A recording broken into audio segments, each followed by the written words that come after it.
Use Control-click to collapse the legends and turn off all layers, except for roads.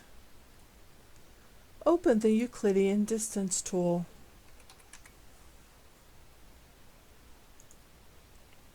Set the input data to roads and name the output distance raster Road Dist. Important, leave the maximum distance blank. Accept the default cell size of 30 meters.